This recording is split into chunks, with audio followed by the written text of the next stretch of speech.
масштабного политического события чуть меньше месяца. В этом году на голосование отведено 3 дня. 17, 18 и 19 сентября жители страны смогут прийти на избирательный участок и проголосовать за депутатов в Госдуму России и Народное собрание региона. Помимо увеличения количества избирательных дней, новшества касаются безопасности и прозрачности избирательной кампании. Система потокового видеонаблюдения будет на 47 участках голосования. В остальных будет функционировать процесс видеофиксации.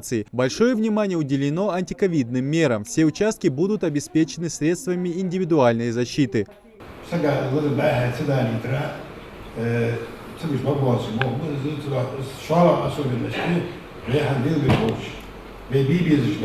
Ознакомить представителей УИКов и ТИКов с нововведениями и правилами проведения выборов – цель таких семинаров, организованных избиркомом региона. Основное внимание на совещании акцентировали на подготовительных курсах и тестировании представителей и сотрудников избирательных участков перед выборами. Это вот одно из таких нововведений. Мы должны пройти обучение, потом пройти тестирование. Это на сайте Центрального избирательного комитета. Вот, и каждый член УИКа получает сертификат о том, что он прошел обучение, знает все ответы на все вопросы, касающиеся выборов. В дни выборов на 137 избирательных участках по всей республике будут работать 1500 представителей УИКов. В целях безопасности пункты голосования оборудуют металлоискателями. Поддерживать порядок будут сотрудники правоохранительных органов. Для тех, кто не сможет проголосовать на участке по месту регистрации, действует еще одно новшество – система «Мобильный избиратель». начал еще Санстана, еще Хашкиевичи, Цакезер Хачен, заявление, уже Йолжи Чакян.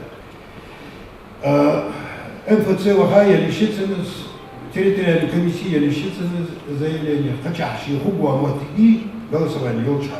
Вот Цуханши Хугуамат и Цикичи Хачтаса Гусаяна заявление Язи Богойцы. И единый портал госуслуги Ажи, Палацана Равахаца язык. Ши телефон шолда, ши компьютерцы заявление язи пашляды. Цуцо ши вахш метти санадайцы будут участки здесь ищ пуги с 8 по-моему по 13, да? Да, участки тащи был фабишу заявление язи через участковую комиссию. Жителям, которым состояние здоровья не позволит прийти самостоятельно на участок, сотрудники УИКа приедут на дом. Главное правило проведения данной процедуры – уважительная причина у избирателя. Будем выезжать, естественно, соблюдать все меры предосторожности, там маски, перчатки, халаты. Также есть маски, закрывающие лицо, вот эти вот пластиковые. Будут пакеты специальные, в которые у нас бюллетени заворачиваются. И для избирателей созданы все условия, чтобы никто не боялся, что инфекция придет извне. Подготовка участковых и территориальных избирательных комиссий начнется 7 сентября. Подать заявление по месту нахождения можно на портале госуслуги. Прием заявлений от избирателей стартовал 2 августа. На сегодняшний день в регионе поступило уже более 1500 заявок. Идрис Ижиев, Магомед Шаухалов, Новости 24.